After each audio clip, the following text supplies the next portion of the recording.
우리나라에서 엄청난 일을 했습니다. 그게 뭐냐면 인성교육진흥법이라는 겁니다. 이게 2015년에 시작이 되고 우리한테 영향을 주기 시작했는데, 제가 알기로는 인성교육진흥법이라는 법을 만든 나라는 전 세계에서 한국이 유일한 걸로 저는 알고 있습니다. 도대체 이 법을 왜 만들었을까? 이유가 있었겠죠. 여러분들이 잘 걱정하시는 것처럼 인성 그 자체가 작게 얘기하면 나와 이 사회가 공생을 하는데 어떻게 하면 제대로 공생을 할까, 이거에 관계된 것들이거든요. 근데 그거를 우리가 못하고 있기 때문에 안 되겠다, 그걸 법이라도 만들어서 의무적으로 가르치고 행해야 되지 않겠는가 하는 아마 깊은 생각 때문에 정치인들이 또 교육자들하고 만나서 얘기를 해서 이 법을 만드는 거로 알고 있습니다. 여기서 보시는 것처럼 지금 인성교육의 8대 핵심 가치 덕목이 예절, 효도, 정직, 책임, 존중, 배려, 소통, 협동. 그거 굉장히 중요한 거예요. 이거 다 했으면은 끝난 거예요. 대학도 마찬가지예요. 대학도. 도대체 인성교육법이 진행되고 이것이 되는데 왜 이게 안 되고 있을까? 이거 궁금하지 않으세요? 우리 한국민 자체가 이렇게 근성이 되게 인성이 잘못돼서 그런 건지, 아니면 학교 교육이 뭔가 잘못돼서 그런 건지 아마 궁금하실 게 여러 가지가 많이 있을 거라고 저는 생각을 합니다. 여기서 중요한 포인트는 우리 애들은 인성교육을 받고 있음에도 불구하고, 그렇게 강조하고 있음에도 불구하고 우리 학생들은 마치 여기서 보는 것처럼 금붕어처럼 수초도 없는, 뭔가 밖에서 보면 멋있죠? 멋있는 어항이지만 밑에는 수초가 아니라 유리 혹은 구슬로 된, 그런데 조그만 어항에서 언제 이 생명을 다 할까 하라고 기다리고 있는 금붕어와 별로 다르지 않다는 것이 오늘날 우리가 갖고 있는 현실입니다.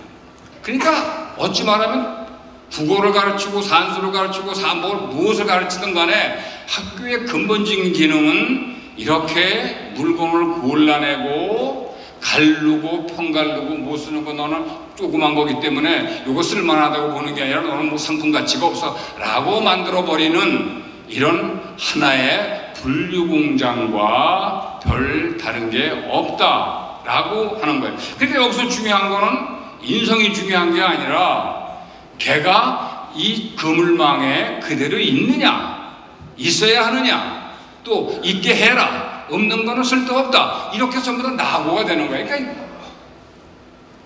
어찌 보면 제가 둔재이거나 바보가 돼서 낙오된 게 아니라, 나는 이 그물망에, 그 구멍에, 규격에 맞지 않아서 떨어졌는데, 떨어진 순간 나는 이 사회에 쓸모없고 무엇인가 부족하고 버려져도 괜찮다라고 하는 사회적인 낙인을 받은 거에 불과하다는 거죠. 그게 지나지 않는다는 거죠.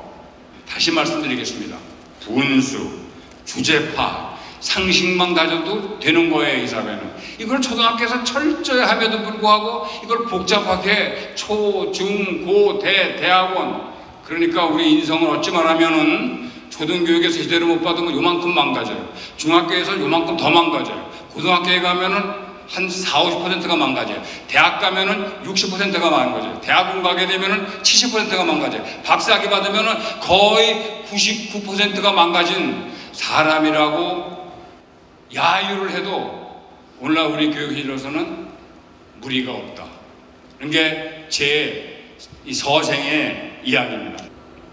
그게 구체적으로 배운다는 게 뭐냐 뜻이 이런 겁니다. 첫 번째 여러분이 알고 계시는 것처럼 불교 쪽으로 가게 되면 첫째는 배다야, 배다.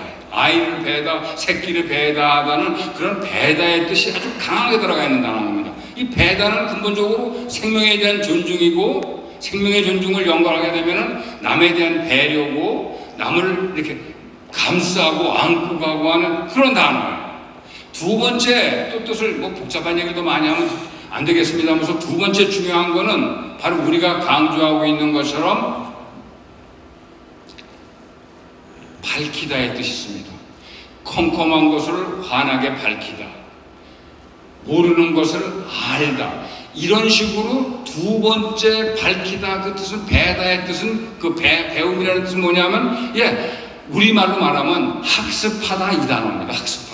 학습하다라는 건 끊임없이 탐구한다 그런 얘기예요. 이 탐구하는 거는 무지를 벗어나는 거는 대학으로 끝나고 대학원으로 끝나고 박사로 끝나는 게 아니라 영원히 무한대입니다. 이 탐구는 끝이 않아요. 학위로 끝나는 게 아니에요. 그렇게 밝히는 일 자체가 그런 겁니다. 그러니까 끊임없이 밝히고 나아가다는 뜻이 있어요. 마지막 세 번째 이 배움의 뜻은 말 그대로 배다예요.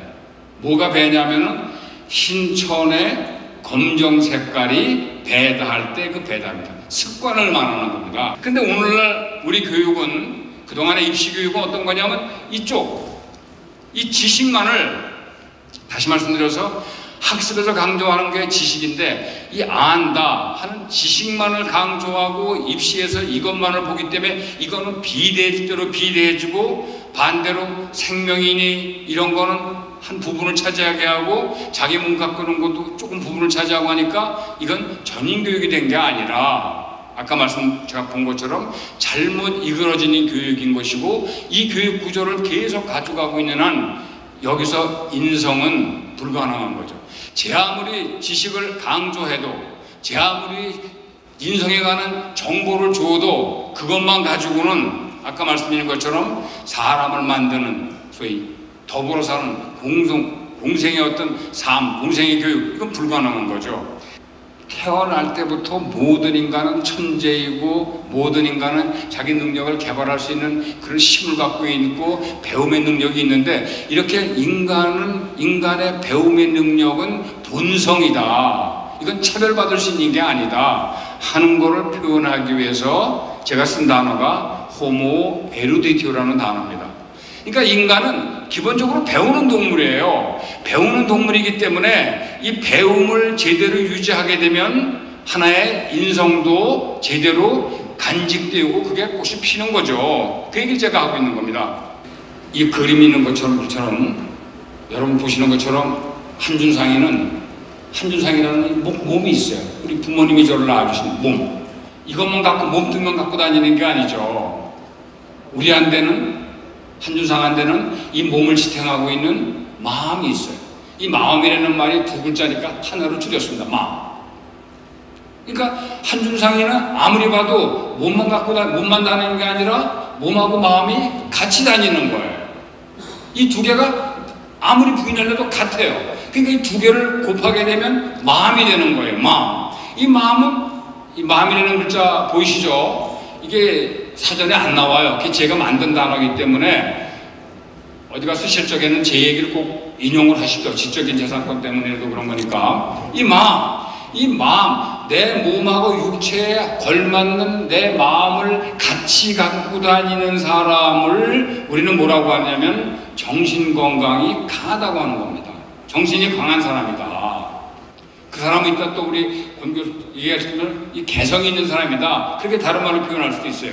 그러니까 이 마음이 없으면 마음이 제대로 주지 않으면 글을 제 아무리 잘 읽고 영어를 제 아무리 잘하고 외국어를 제 아무리 하더라도 그거는 까막눈이다. 대학을 졸업해도 그건 까막눈이다. 문맹이라고 하는 거는 글 때문에 글을 몰라서 그런 게 아니라 마음을 간사하지 못해서 그런 거다 하는 게 제 개인적인 주장입니다. 인성이라고 하는 건 궁극적으로 정신건강을 단단하게 하고 튼튼하게 하는 하나의 힘이 되는 거죠. 그러니까 마음을 지금 지키는 이게 지금 우리한테는 중요한 거고 학교교육에서 이게 중요하다는 얘기죠. 물론 옛날에 서원에서는 이 사회에 공헌할 수 있는 그런 유능한 사람들을 길러내기 위한 그 뜻을 그런 걸 갖는 사람들을 길러내고 계속 길러낸 사람들 중에서 아직 벼슬을 하지 못한 사람은 손달이라고 하죠. 여러분이 잘 소소한 거면 이거 늘 얘기하지 않습니까? 근데 이거 말고 건달이 있거든요. 건달도 여러분 잘 아시잖아요. 근데 건달이라는 게 뭡니까? 건달이라는 게 요즘 말로 말하게 되면 인성교육이 안 된 거죠.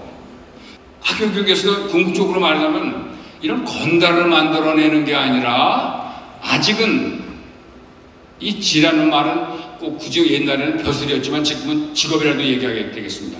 직업을 갖는다든가 지 역할을 하게 한다든가 그런 사람을 길러내고 그 때가 되면 자기의 뜻을 필 수 있는 그런 사람이거든요. 그런 사람을 길러내기 위해서는 뭐를 해야 되느냐 하는 거를 제가 옛날에 고민을 많이 했어요. 그래서 은퇴하기 전에 중국을 가가지고 국경대학의 교수들하고 얘기한 적이 있습니다. 그때 몇 가지 얻은 개념이 하나 있습니다. 개념이 있는 게 뭐냐면 이게 이자입니다. 기쁠 이자. 이게 단어를 설명해 달라고 하니까 다른 게 아니라 쉽게 얘기해서 그냥 마음하고 몸이 늘 붙어 있는지를 확인하라. 그게 초등학교에서 마찬가지라는 거죠. 아이들한테 다른 걸 얘기하지 말고 너 몸과 마음이 붙어 있냐 오늘 아침에도 네 몸하고 마음이 붙어 있냐 떨어져 있냐. 떨어져 있으면 너 뭔가 크게 잘못된 거다. 갖다 붙여라. 근데 여러분 아시지만 이 몸하고 마음하고 붙이는 일이 얼마나 힘듭니까? 이거 되게 힘들어요. 정말 노력해야 됩니다. 근데 매일같이 이걸 확인하면은 내가 몸하고 마음만 붙어있다 그러더라도 이미 건달기는 벗어나는 거예요.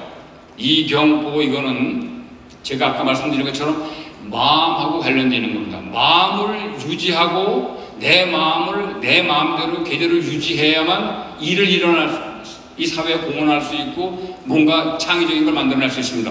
여러분 잘 알고 계시지만 아까 우리 조 총장님도 말씀하신 사람이 하나 있어요. 이 세계를 확 바꾸는 사람 중에 하나가 스티브 잡스입니다. 스티브 잡스는 빠른 나이에 죽었습니다. 만약에 스티브 잡스가 지금 살아있더라면 더 위대한 일을 할 수 있을 겁니다. 더 큰 일을 할 수 있을 겁니다. 내가 볼 적에 죽은 사람 고의를 갖고 얘기하는 거 아니지만은 이 친구가 젊을 적에 많이 방탕을 했어요. 인성교육에 아마 우리나라에 와서 공부를 했더라면은 위대한 일은 그런 셀폰, 휴대폰은 만들지 못했지만 물에는 살았을 거라고 생각을 합니다. 죄송합니다. 여기 양명학에서 가르쳐준 게 한 글귀가 있습니다. 안다고 그러고 지키지 않으면, 안다고 그러고 그러면서도 실행하지 않으면 그건 모르는 거다. 아무리 봐도 명언입니다. 학교에서 교과로 제 아무리 가르쳐서 안다고 그래도 실제로 그걸 그날 걸어가면서 집에 가면서 지키지 않으면 그건 공부 안 한 거고 배운 거 아닙니다. 대학교 들어가야 다 소용없다고 생각합니다. 이 두서없는 말씀은 이따 연장해서 말씀을 드릴 수 있는 시간에 얘기하고 버튼을 우리 다른 분한테 넘기도록 하겠습니다. 대단히 감사합니다.